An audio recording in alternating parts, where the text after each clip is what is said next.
First off, we see that we're not alone. And then the big thing is we end up helping each other.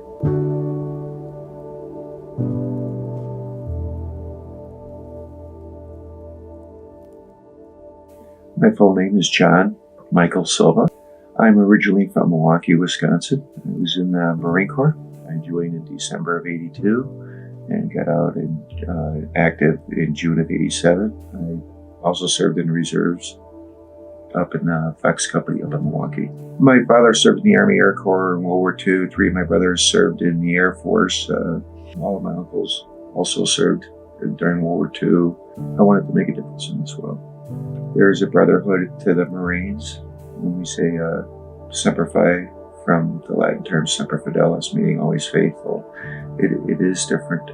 Been through most of Western Europe and the Mediterranean and everything. I was deployed a lot. They were very short of radio operators. That was my primary MOS. It wasn't fun being gone all the time. I was a stranger to my son when I would come home, and he would cry. And so that part was difficult. I was sent a letter by the government saying that I had been exposed. I drank the water at Camp Lejeune, North Carolina, and our government, starting in 1959, knew it was highly contaminated with chemicals, some of them 13,000 times over the legal limit. And I've had 27 surgeries for cancers and everything. My body, the pain is excruciating all the time, always. There are days I can't walk. It's affecting my nervous system, everything. It was an eye-opener to see how our government works, too. And that's part of the reason I'm in this group. The PTSD isn't just from combat. It's about being betrayed. Because they didn't shut the base wells down until 1987. They knew about it starting in 1959. They were dumping all the chemicals from the dry cleaners directly onto the ground.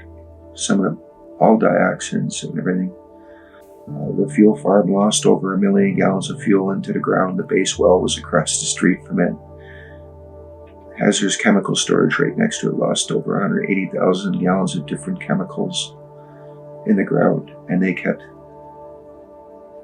letting us drink and bathe and cook in this water.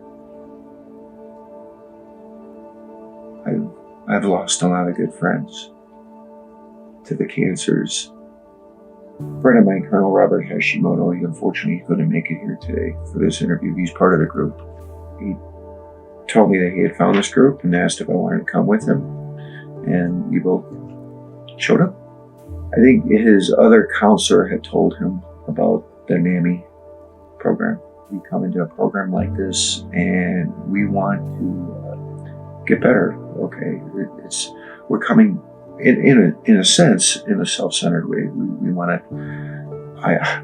I want to make myself better.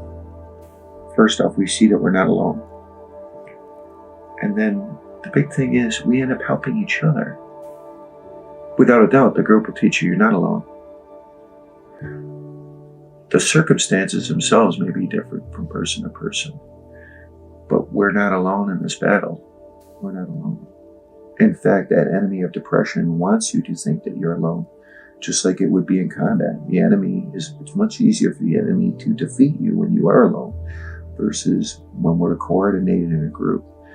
Depression wants us to sit at home alone on the couch because that's when we're the weakest. And this group shows each other, look, we're not alone. Yeah, it sucks for all of us, don't get me wrong. We all have our struggles, but we're not in this alone, and we can lean on each other and be there for each other. I've had military brothers that committed suicide. What would you say to those kind of guys that are thinking about that? You're looking at one from time to time. I've been there, been to that cliff.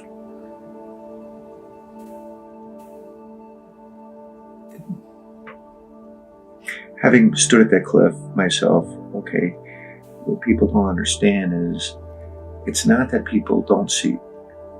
If a veteran's thinking of taking his life, it's not that the other options don't exist. What happens is it gives us tunnel vision, and we end up not being able to see this option or that option until eventually all that we can see, it's like blinders on a horse, until all we can see is that the suicide is the only option. So a brother, I would try to get him to come here. And if not here, then it would be someplace else. I would not abandon my brother.